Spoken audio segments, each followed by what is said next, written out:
महाराज जी, आज एक प्रश्न था, इस प्रसंग चल रहा है इसलिए पूछ रहा हूँ। किसी और ने बैच में प्रश्न है। महाराज जी कह रहे हैं कि 12 साल हो गए, उनका बच्चा हुआ नहीं, किसी कारणवश गिर जाता है ऐसे करके। तो कह रहे हैं कि बहुत सारे लोग उनको ताने मार रहे हैं कि अपने पति की दूसरी शादी करा दो। कह रहे मेरा मन इतना व्यथित हो गया है कि मैं डिप्रेशन में जा रही हूँ कि बच्चा आएगा तो मतलब दूसरी शादी कर दूं। संसार तो देखो बहुत विचित्र कोटि का है। संसार की तो सलाहें बहुत अलग अलग कोटि की हैं, बहुत अलग अलग कोटि के हैं। संसार की सलाह न माने तस्मात् शास्त्रम प्रमाणम ते कार्याकार्य व्यवस्थितो। कार्य और अकार्य की व्यवस्था शास्त्र सम्मत है। देखो, ये हमारे पूर्व जन्म का कर्मों का फल होता है कि संतान आई और चली गई, क्योंकि उस जीवात्मा की केवल गर्भ में रहना और निकलना, बस इतना ही केवल संयोग था। जैसे माता गंगा जी महाराज शांतनु से जो पुत्र होता गंगा में फेंक देते, 7 को फेंका, 8वें को जब उन्होंने रोक लिया तो ये कोई नई घटना नहीं थी। ये घटना पहले ब्रह्मलोक में तय हो चुकी थी। जब अष्टवसु को वशिष्ठ जी ने साफ, वो बड़ी कथाएं हैं, उन कथाओं का, वशिष्ठ जी के पास एक नंदिनी नाम की गाय है जो सर्व सुख प्रदान करती है। मतलब जो आप चाहो, जैसे कल्पतरु तैसे वो कामधेनु, जो चाहो आप वो दे दे और उसका दूध पीने वाला अमर हो जाता है। तो 8 वसु जा रहे थे, उनकी पत्नी एक के साथ थी, तो उन्होंने कहा ये बहुत सुंदर गाय, बोले तो कामधेनु गाय है। कामधेनु की महिमा बताई तो प्रलोभित हो गई और उसने कहा मृत्यु लोक में मेरी एक सखी है, इस गाय का अपहरण कर लो, इसका दूध पिलाएंगे तो अमर हो जाएगी। वो गाय अपहरण कर ली। थोड़ी देर में वशिष्ठ जी आए, वशिष्ठ जी देखा गाय नहीं, ध्यान के द्वारा देखा तो अष्टवसु लिए जा रहे, वहीं प्रकट हो गए और कहा तुम नीच कर्म किए, देवताओं से भी श्रेष्ठ वसु होकर के एक ब्रह्म ऋषि की गाय चुराई, जाओ तुम मृत्यु लोक को प्राप्त हो। तो 7 चरणों में गिर गए। 8वें की पत्नी ने ये सारा प्लान बनाया था, 8वें सम्मिलित सब थे। तब उन्होंने कहा महाराज मेरी कोई गलती नहीं, मैं केवल 7 था। तो बोले 7 ही जन्मोगे, पर जन्म लेते ही मुक्त हो जाओगे, लेकिन 8वां ये मुक्त नहीं होगा। तो उनका प्रभु वसु से हमको मनुष्य लोक में जन्म लेने का शाप दिलाया इसने, तो मुझे मृत्यु लोक में स्त्री प्राप्त ना हो। तो उनका एवं मस्त ऐसा ही हो। तो देखो 7 जन्मते ही गंगा जी ने मार दिया, गंगा जी के जल में फेंक करके। और 8वें भीष्म पितामह, और कहा था कि मुझे पत्नी ने मिले तो आजीवन ब्रह्मचारी। सब विधान भगवान का पहले से होता है। हम लोगों के कर्मों का जाल बिछा हुआ है। इस कर्म जाल को अगर काटना है तो भगवान का स्मरण करते हुए इतना महान हम भजन करें कि हमारे सारे कर्म विध्वंस हो जाएं और भगवत प्राप्त हो जाए। ये संसार, किसी के लड़का नहीं होता तो गाँव में इतना टॉर्चर करते हैं। अब वो जो बहन है, माता है, उसके कान में जब ये शब्द जाते हैं तो कितना उसको जलन होती है। ये नीच बुद्धि के जो लोग होते हैं ना, ये टॉर्चर करते हैं। जी मान्यता है ना, उसी के लिए प्रश्न कर रहा हूँ। नहीं, ऐसी बिल्कुल नहीं धारणा करनी चाहिए। कितने लोग अपने यहाँ हैं जो पति पत्नी मिलकर के जवान होकर के ब्रह्मचर्य व्रत धारण करके भजन कर रहे हैं भगवत प्राप्ति के लिए।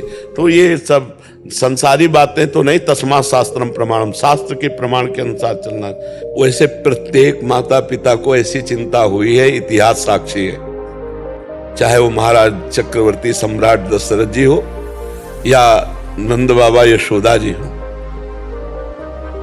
बड़े बड़े महापुरुषों को भी, क्योंकि गृहस्थ धर्म का फल है संतान। अगर वो चाहे लड़की हो चाहे लड़का हो, दोनों को समान भाव से देखना चाहिए। पुत्र में प्रधान भाव नहीं रखना चाहिए, क्योंकि इससे भेद बुद्धि पैदा होती है और ये धर्म विरुद्ध है। तो आज समाज में जैसे भाव बढ़ रहे हैं, पर यदि प्रारब्ध में संतान नहीं है तो निराश होने की जरूरत नहीं है। पति पत्नी दोनों फिर आगे चलकर ब्रह्मचर्य नियम ले और सन्यासी की तरह जीवन व्यतीत करते हुए भजन करे तो परम लाभ भगवान की प्राप्ति हो जाएगी। भगवान को अपना पुत्र मान ले, गोपाल जी को अपना पुत्र मान ले। पर गृहस्थी में प्रायः ये आकांक्षा रहती है। श्रीमद् भागवत का प्रारंभ ही इसी से होता है। आत्मदेव नाम के एक ब्राह्मण थे, बहुत समृद्धशाली थे। उनकी पत्नी का नाम था धुंधुली, लेकिन उनके कोई संतान नहीं थी। बहुत उन्होंने दान पुण्य यज्ञ आदि किए, लेकिन संतान नहीं हुई, क्योंकि उनके प्रारब्ध में संतान नहीं थी। तो उन्होंने सोचा कि मैं कर लेता हूं। इतना संतान में प्रियता बढ़ गई कि वो अपने शरीर को नष्ट करने के लिए जंगल चले गए।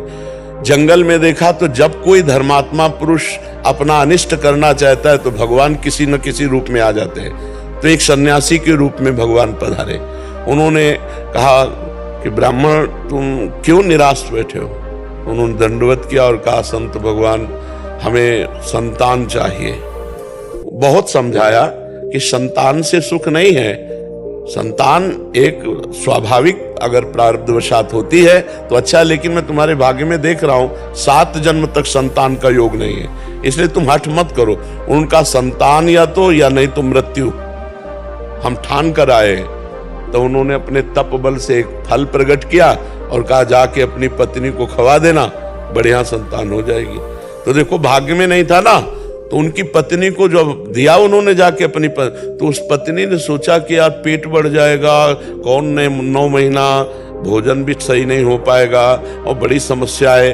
तो उनकी बहन आई हुई थी, तो बहन से कहा कि पति ने दिया है कि फल खा लो तो संतान हो जाए। तो उनका गर्भ हमारे है, अभी इसी महीने में गर्भ हुआ है, तो तुम ये फल गाय को खवा दो और जो संतान होगी वो मैं तुम्हें दूंगी। तुम गर्भ का नाटक करो और तुम हमारे पति को कुछ धन दे देना, तो हम ये कह देंगे हमारी संतान मर गई और ऐसा हो गया। फल गाय को खवा दिया। देखो प्रारब्ध, संतान नहीं होनी ना तो नहीं होनी। अब 9 महीने के बाद वो गर्भ का नाटक करती रही 9 महीने तक, और जब उसके संतान हुई तो रातों रात मंगा लिया और बस आत्मदेव के संतान हुई, बड़ा आनंद मंगल। इधर अभी आनंद मंगल मनाया जा रहा है कि गाय के संतान हुई, कान भर केवल बछड़े के, गऊ के जैसे, और पूरा शरीर मनुष्य का, क्योंकि तब से वो महान ज्ञानी गोकर्ण जी महाराज, और उसका नाम रखा धुंधुली ने अपने नाम से मिलता जुलता धुंधकारी। अब वो जैसी जैसी अवस्था बढ़ी वैसे वैसे वो नीच आचरण करने वाला, छोटे बच्चे खेल रहे हैं उठा के कुएं में डाल देना, फिर चोरी करना, व्यभिचार करना, और इतनी पिटाई की माता पिता दोनों की। तो माता तो पिटने के भय से ऊब करके कुएं में गिर के मर गई। गोकर्ण के हाथ जोड़ा उनके पिताजी ने, कहा बेटा मेरी तो दुर्गति हुई जा रही पुत्र मोह में, इससे तो ये ना होता तो अच्छा था, तो बेटा अब क्या करें? तब उन्होंने कहा कि अब इस समय संसार के राग का त्याग करके एकांत में जाकर भगवान का चिंतन करो। धर्मम भजस्व सततम त्यज लोक धर्मान, सेवन सदा साधु पुरुषन जय काम तृष्णाम, अन्यस्य दोष गुण चिंतन मास मुक्त्वा, सेवा कथा रसमो नितराम पिबत्वम। लोक धर्म का त्याग करो, ये लोक धर्म की संतान हो, परम धर्म को स्वीकार करो श्री भगवान को। बोले परम धर्म को कैसे स्वीकार करें? तो बोले सेवन सदा साधु पुरुषन, संत पुरुषों का संग करो, और काम और तृष्णा का त्याग करके ही सत्संग सफल होता है। और जाकर के किसी की निंदा स्तुति मत करना, भगवान का चिंतन करो, भगवान का। तो वो उधर से ये पापी पाप करते हुए वैश्याओं के द्वारा मारा गया और भूत योनि को प्राप्त हुआ। तब गोकर्ण जी ने श्रीमद् भागवत सुना करके उसका उद्धार कराया। तो जरूरी नहीं है कि संतान अगर हमारे पास नहीं तो हम व्यथित बने रहे, नहीं, हमारा मुख्य लक्ष्य भगवत प्राप्ति। जब देख लिया कि कई वर्ष हो गए संतान का योग नहीं बन रहा, तो पति पत्नी दोनों संयम से रहो और भजन करो और भगवान की प्राप्ति कर लो।